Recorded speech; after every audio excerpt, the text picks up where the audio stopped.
আদালতের নিষেধাজ্ঞা সত্ত্বেও সিলেটের জৈন্তাপুরে পাহাড় কেটে পাথর উত্তোলন চলছে। আলুর বাগান, গোয়াবাড়ি ও চারিকাটা ইউনিয়নের বিভিন্ন পাহাড়ের নিচ থেকে পাথর উত্তোলনের পাশাপাশি পাহাড়ের উপরে গড়ে তোলা হয়েছে অবৈধ বসতভিটা। পরিবেশ কর্মীরা বলছেন, এই অনিয়ন্ত্রিত পাহাড় কাটায় আগামী বর্ষায় ভূমিধসের শঙ্কা তৈরি হয়েছে। জেলা প্রশাসন বলছে, শিগগিরই পাহাড় ধ্বংসকারীদের বিরুদ্ধে ব্যবস্থা নেওয়া হবে। সিলেট থেকে হোসেন আহমদ সুজাদের প্রতিবেদন, ক্যামেরায় ছিলেন তারেক আহমদ সালি। জৈন্তাপুর উপজেলার আলুবাগান মোকামপুঞ্জি এলাকায় পাহাড়ের নিচে বড় বড় গর্ত, সেখান থেকে বিক্রি করা হয়েছে পাথর।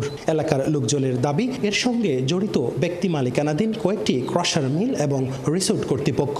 শুকনার মৌসুমে খুব বেশি ধুলাবালু হয়, পরিস্থিতি খুবই ভয়াবহ হয়।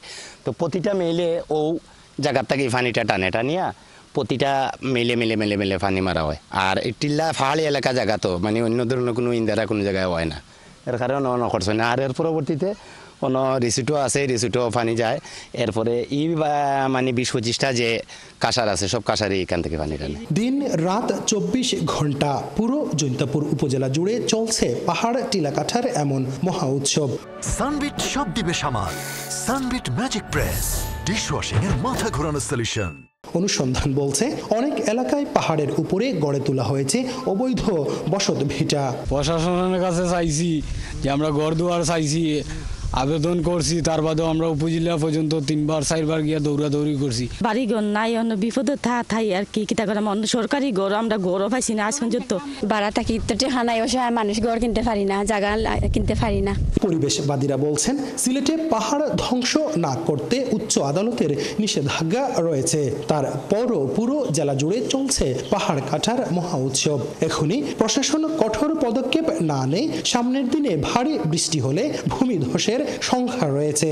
রাজনৈতিক পট পরিবর্তনের পরপরই প্রশাসনের নিষ্ক্রিয়তার সুযোগে কিছু সংখ্যক সুবিধাভোগী বা সুবিধাবাদী বা রাজনৈতিকভাবে তারা ক্ষমতাবান মানুষজন টিলা এবং পাহাড় কাটায় জড়িত। তবে সিলেট জেলা প্রশাসন বলছে, পাহাড় কাটা বন্ধে নিয়মিত নজরদারি চালানো হচ্ছে।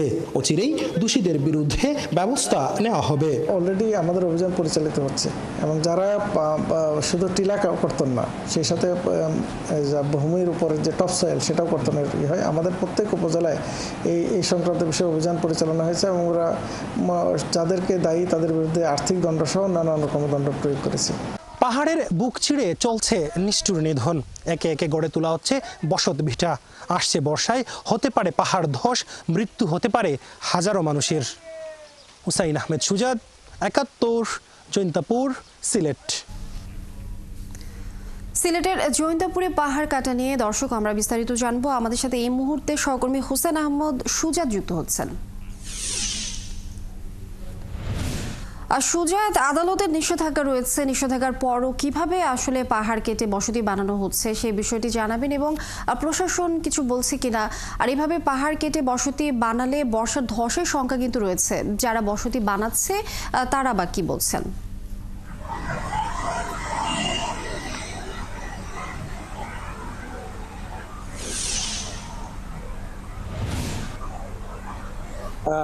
দেখুন লেনিয়া, অবৈধভাবে পাহাড় কাটার উপর কিন্তু হাইকোর্ট একটা নিষেধাজ্ঞা দিয়েছে বেলার রিটের প্রেক্ষিতে, কিন্তু সেই নিষেধাজ্ঞা কিন্তু সিলেটের জৈন্তাপুরে মানা হচ্ছে না। বিশেষ করে সিলেটের জৈন্তাপুরের চারিকাটা, তারপর গুয়াবাড়ি এবং আলুরতর এলাকায় বিভিন্ন পাহাড় কেটে কিন্তু ধ্বংস করা হয়েছে এবং এসব পাহাড় কিন্তু ব্যক্তির স্বার্থে কাটা হচ্ছে। অনেক জায়গায় আপনি জানেন যে সিলেটের জৈন্তাপুর হচ্ছে পাহাড়ি এলাকা এবং এসব পাহাড়ে কিন্তু মাটির পাশাপাশি পাথর রয়েছে এবং এই পাথর চুরির কারণে কিন্তু মানুষ দিন দিন পাহাড় কাটছে এবং পাহাড় কেটে পাথর বিক্রি করছে এবং এর ফলে কিন্তু উঁচু উঁচু পাহাড় যেগুলোর নিচ কেটে ফেলা হচ্ছে এবং এই নিচ কেটে ফেলার কারণে কিন্তু সামনে যে বর্ষা হবে সেই বর্ষায় কিন্তু যে কোনো সময় পাহাড় ধস হতে পারে।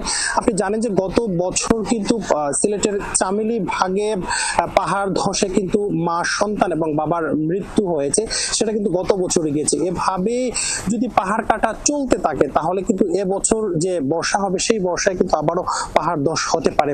শুধু জৈন্তাপুর নয়, সিলেটের গোলাপগঞ্জ, কানাইঘাট, গোয়াইনঘাট, কোম্পানিগঞ্জ, বিয়ানীবাজার সহ সব উপজেলাতে কিন্তু এই মুহূর্তে নিষ্ঠুরভাবে পাহাড় নিধন চলছে। এবং এই মুহূর্তে আমি যে জায়গাটিতে আছি এটি হচ্ছে সিলেটের সদর উপজেলার লাক্কাতুরা এলাকা, এবং সেই লাক্কাতুরা এলাকায় নিশ্চয়ই ক্যামেরার পাশে দেখতে পাচ্ছেন যে পাশে একটি উঁচু পাহাড় রয়েছে এবং এই পাহাড়ের নিচে মানুষের বসবাস, ছোট ছোট ঘর রয়েছে।